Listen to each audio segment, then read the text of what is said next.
How are you, brother? I'm good, man. I'm honestly sort of suffering from creativity fatigue. Okay. We've all had to flex our adaptive capacity muscles to deal with this. And the individual that we've got on tonight is one of the guys that I started, like you, immediately reaching out to once this stuff started. He runs a dojo very near to us. He actually used to be the chief instructor at our dojo here. And he's an incredibly skilled martial arts practitioner. Indeed.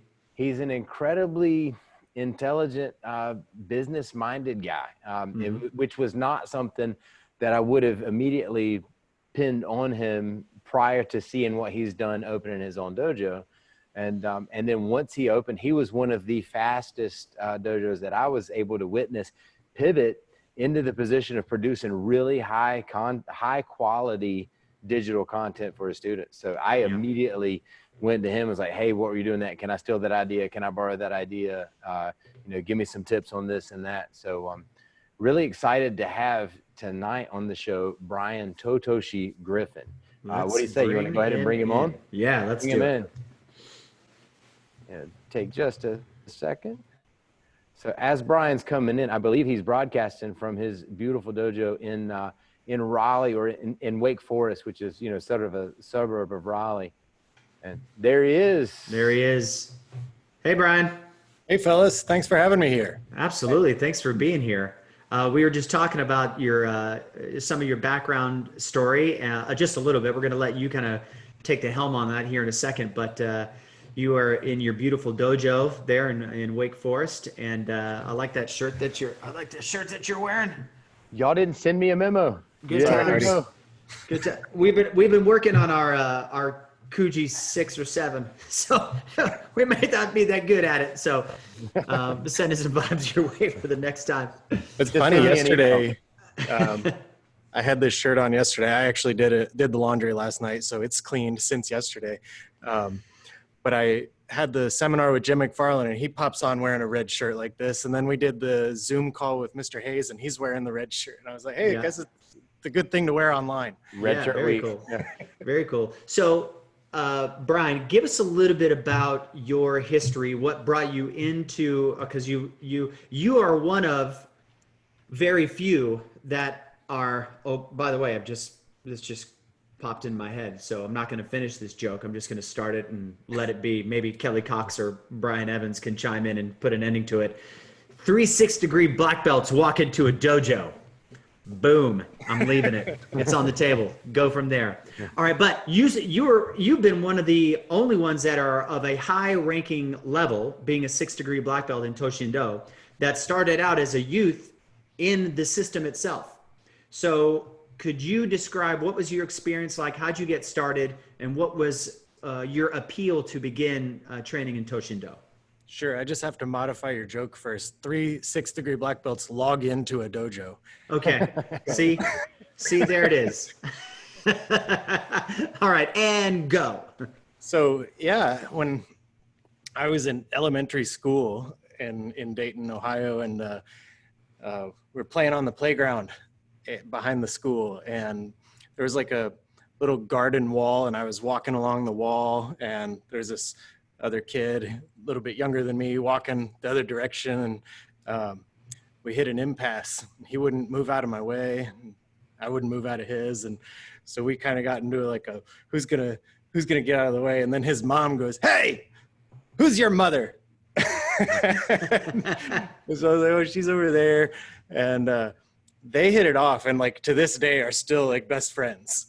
And the little boy that was on the wall is Nate, and his brother John. We all became friends, me and my brother and Nate and John. So like we hung out all the time. And Mary, their mom, was like, well, I take my boys over to the Quest Center for some discipline, and my mom was like, maybe that's a good idea. I'll do the same thing. So, like people are going to this Quest Center to get whipped. So so my brother and I, we started training over there at the Dayton Dojo.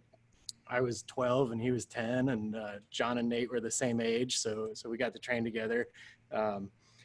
And I mean, I just immediately fell in love with it. It became my instant passion. And I was, if I wasn't at the dojo, I was training in the backyard by myself, like holding little 5-pound weights and punching in front of the mirror, and punching trees and doing rolls and just nonstop. And went from there. So as soon as I was able to, I, started getting into the coaching program. And so it's always been something that I've enjoyed doing, and I've enjoyed trying to share it. So, that was the big motivation behind the dojo here behind me, is how can I try and share this with some more people? What can I do to make this my full lifelong path? Yeah, and you're certainly doing it. So part of your path, as far as your life is concerned, is at a certain point you decided you were going to join the military. Can you speak a little bit about that and what brought that about? Why'd you join the military? And then I know Hardy's got some really, he and I were talking before we went on the broadcast, and he's got some really interesting questions for you as well. But can you kind of lead us into what inspired you to join the military? Yeah, of course I was really enjoying being at the dojo there, but I don't know, a lot of people that join the military, they say, there's a bit of a calling there. And I think if you haven't read the book Tribe by Sebastian Junger, that's a great book. And he's talking about there's not a very clear sort of from youth to adulthood ritual or transition event in our society. And sometimes young men, you can kind of be left with that wondering, like, could I do it? Can I hold up under that pressure? And so for a lot of young men, going into the military is their way to kind of test themselves out. And I think that was a big part of it for me. I kind of wanted to see what am I capable of? And, I'm in the dojo and I talk all this talk about, being a protector and being a warrior and all that stuff. And it's like, well, how do I know? Better give it a shot. And part of me had always been attracted to that. So certain things happened in my life and it became a good opportunity for me to do that. And I went for it. Awesome. It's funny. I told the recruiters, like, what do you want to do in the Marines? And I was like, I want to be a sniper. And he's just started laughing and just cracking up. He's like, you can't do that.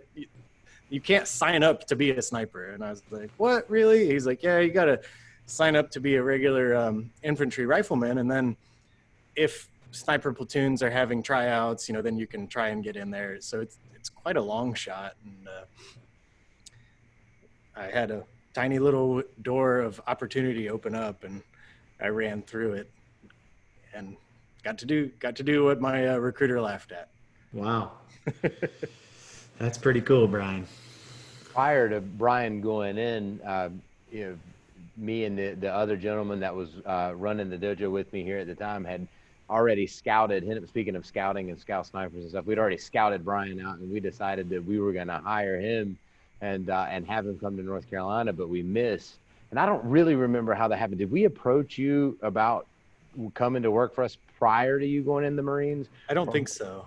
So if we didn't, I apologize, because we were going to do that. And then we realized, oh man, he's already enlisted. So we're going to have to wait a few years. But we were fortunate enough to, once you came out of the military, and I don't want to leave the military discussion. I want to come back to that. But I did want to ask, you had an opportunity to spend a big part of your ninja life at the Hombu Dojo, training under the amazing teachers and directly under the Hayeses. But then you came over here and you were the lead instructor, chief instructor at our dojo here in Chapel Hill. Could you talk a little bit about some of the differences between the dojos that you were primarily set up with, the mindset of like the lessons that you took from that, and what did you really want to have when you opened your own dojo? What were some of the things from both Hombu? Maybe there was something from here, something that you took from, but you needed to have in your own expression of Toshindo or your own dojo?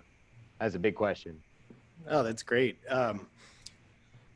Being at the Hombu, was amazing. Of course, when I joined, I had no idea who Stephen Hayes or Rumiko Hayes were. I didn't know what Toshindo was any different from any other martial art. It was just, I got to go in and punch targets, and it was sweet. So it was an appreciation that grew over years of like, wow, he did that. Wow, like that guy that teaches my class is this is really cool. And to be honest, a lot of the teachings were way over my head because I just didn't. Eventually I worked there, so I would go to all these seminars, even the mind science and meditation and things like that. And a lot of that was way over my head because I didn't have the life experience yet to put any of those lessons into context, into my own personal context. Sure. I could listen to great stories.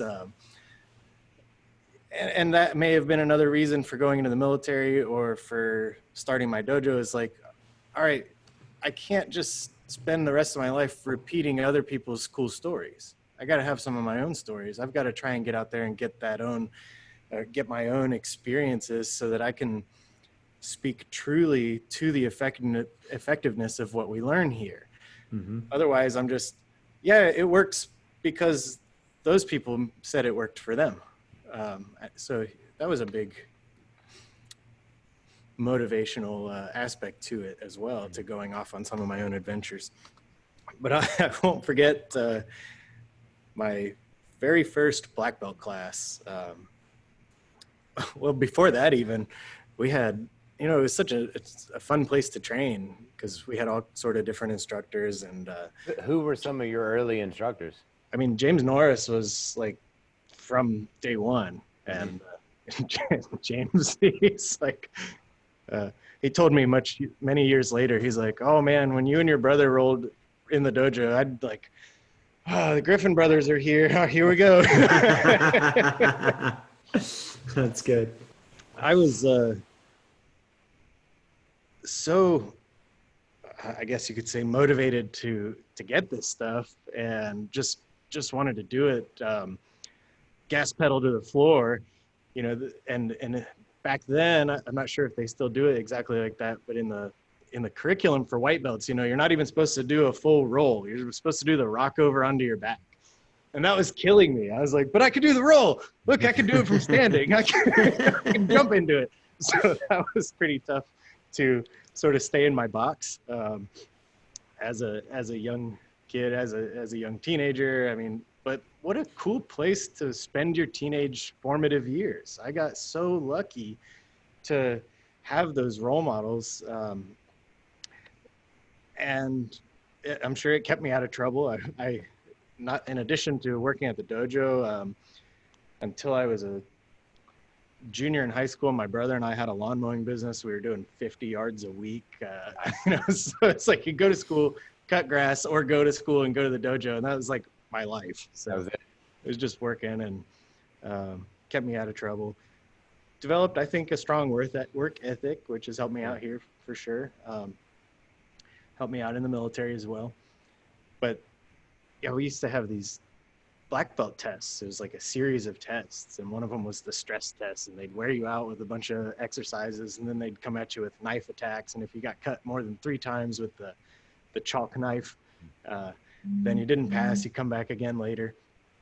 And so we're working out, we're getting all tired and sweaty and exhausted, and then my attacker is Mrs. Hayes, and she comes out there and she just like, I mean, just tears me up with this knife. I failed the test on my first try. So, did you have like a Z4 Zorro on your gi with chalk? An R. You could start taking the tests once you got to brown white belt. So I got my brown white on like a Friday night graduation and went in the next day on Saturday because they were having testing. So I was, probably not ready for it yet, but that was just a really cool memory, getting to do that. And that's something that, just a little off topic, but something that I love and I've always appreciated about Anshu Rumiko is she just jumps in. She'll just jump in and train, and I think a lot of times unusual to see in Toshindo, but I've heard in a lot of other martial arts, like once somebody hits a certain rank, they go around and coach and teach and give pointers, but you never see them actually getting on the mat training. Generally, their hands, their belt becomes a placeholder for their hands, and they walk around with their hands in their belt. I've seen that same thing with it is comfortable. I've seen that same thing with other like traditional style of martial arts where the teachers, they get to a certain point and one or two things, well, one of three things maybe, they've reached a certain age where they're not capable of doing what they were doing when they were in their youth. They reached a certain age to where their body won't let them do what they were doing in their youth, and they just become completely complacent because part of it is there's really not much more for them to do, which is the opposite completely of our martial art. As we not our problem here at all. Yeah, definitely not at all, not at all. And the teachers are always, our teachers, and including us to a large degree, we're always curious, like what more is there? What more is there to this? What are we're learning? That's why I always, when I watch Anshu, sometimes during seminars, like he's like literally, he's not just looking at you like critiquing how well you're doing or what you're not doing or what you need help in. I see him sometimes and I'm like, he's actually like, he's learning. He's trying to figure out, what not trying to figure out, but he's studying what you're doing, for him. That's kind of what I take away from some of that. Or he'll like you'll be like, Bryan, I've seen you several times during, gatherings that we have, and you'll be doing something and, he's kind of off on the side and he's doing what you're doing, or he's doing what Hardy is doing, just as a way of exploring, like, what is that body doing? Or what are they thinking while they're in there? At least this is what I'm assuming. But yeah, he's, as much as he's teaching, he's also learning, which I think is great. All of our teachers. That's a beauty of to-shin do. You really don't stop. You don't stop learning. So I consider myself very, very blessed, very fortunate to have had those role models, not just for martial arts instruction, but for life. And on the same vein, my very first black belt class is kind of the same thing. Graduated Friday night at a graduation to black belt. Saturday morning, I'm like, I'm going to black belt class. Woohoo! So, we're standing in rows and we thank our training partner. We move one to the left, and guess who my next training partner is?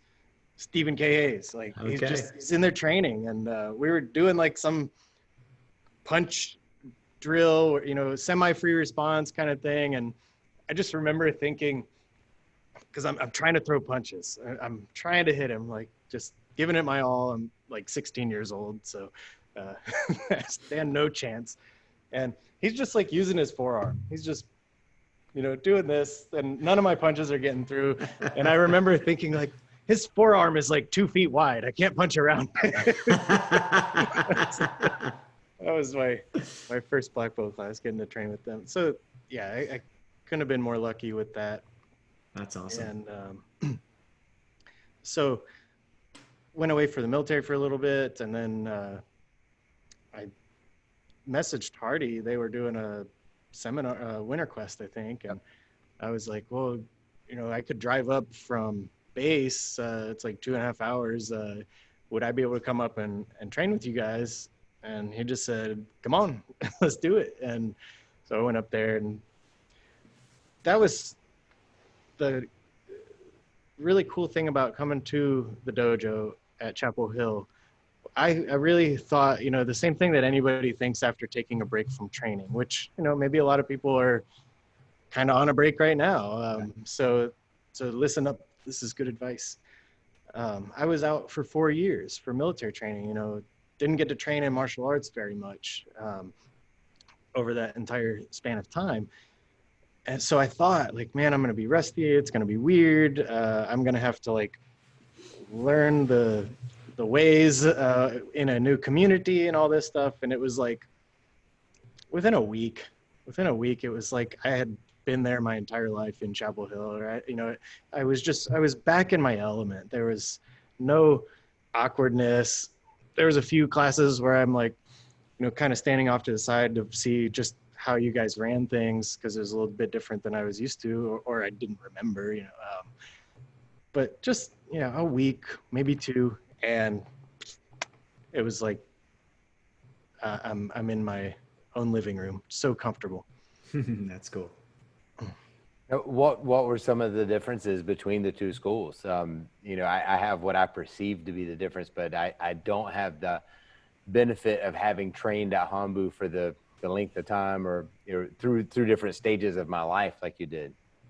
I had to learn a lot of Japanese in Chapel Hill.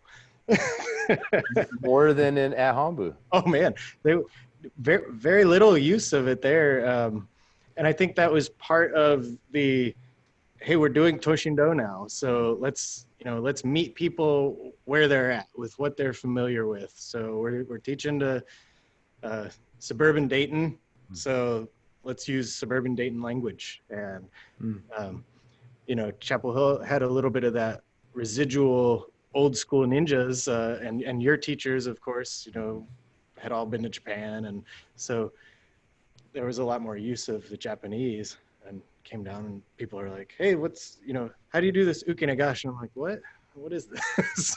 Oh, water block strike. Yeah, okay, gotcha. So that was something I remember very quickly. It was different. Community wise, it's just so much the same. Everybody's supportive of one another. Everybody wants you to succeed. Everybody's cheering for you and your successes. I think that's pretty standard across any quest you go to. You're going to find that, and that's maybe because we're not a competitive martial art. We're not pitting student against student for anything. So everybody wants to see everybody else win. That's really special, I think. Very cool. Tell us about your dojo, and what's the history of Kumar, and what were some things that you were passionate about having instilled in your dojo, in your expression, again, of Toshindo and this martial art? Also kind of a tough one for me to answer, because it's just like Toshindo's been who I am since a kid, right? So it's sort of just like, here's how you do it. Mm-hmm. So I had to think about this one for a while. And my reasons for opening the dojo, one was for my continued professional development. All right. I loved being at Chapel Hill, and I had a cushy gig there because all I had to do was come in and teach. And that's what all of us want to do. We want to teach martial arts. That's what we're passionate about. That's what we enjoy. Nobody wants to sit there and do the books, and nobody wants to sit there and do the marketing. We want to get out there on the mat and train and do all that. But coming here, so I had to learn all that stuff as well, which is part of it. That's part of personal development. You don't grow in the comfort zone, right? Nope.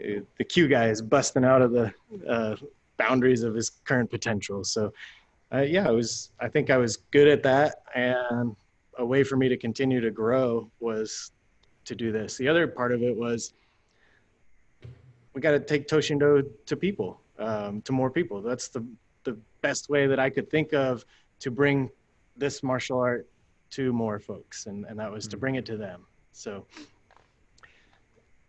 my dojo, I just want to provide a place for people to come in and they're comfortable. It's nice and clean and it looks good, and they're respected. They're not asked to do things that they would feel degraded. So that's a big part of it. But also, and this is kind of where you get into the knife's edge. Also, they're feeling challenged and they're pressured to push themselves to become stronger or quicker, whatever their goals are for themselves. I'm going to try and deliver that. That's, I think, what we're all trying to do. Only one special skill, because it holds a place in my heart, is I'd like my folks to be good at rolling, because I love it. You clearly love it. You're like everybody's favorite uke, because they know no matter how tangled up or tripped up you get, they can still twist, and you're going to find a way to roll. Sometimes you make a sound when you hit the ground, but you can roll out of some pretty incredible lockups and throws. And well, I've had to be in an uke at the Hanbu for so long. I've had a lot of experiences where rolls have saved my butt, so I'm a little passionate about them. What was your question about Hanbu? Did Mr. Norris take out some of his frustration on the Griffin brothers coming in by using you as ukes as a special demonstration guy? Absolutely. Absolutely. Of course. Absolutely. Yeah. So yeah, I got to be uke for a lot of people there, and I think that, again, like I said, it was just, hey, that's just how it's done. But I was a teenager, and teenagers bounce in the heel fast, so I got to get thrown around a lot. But yeah, I definitely think it improved my ukemi and helped me get to where I am on that level of receiving and breakfall skill.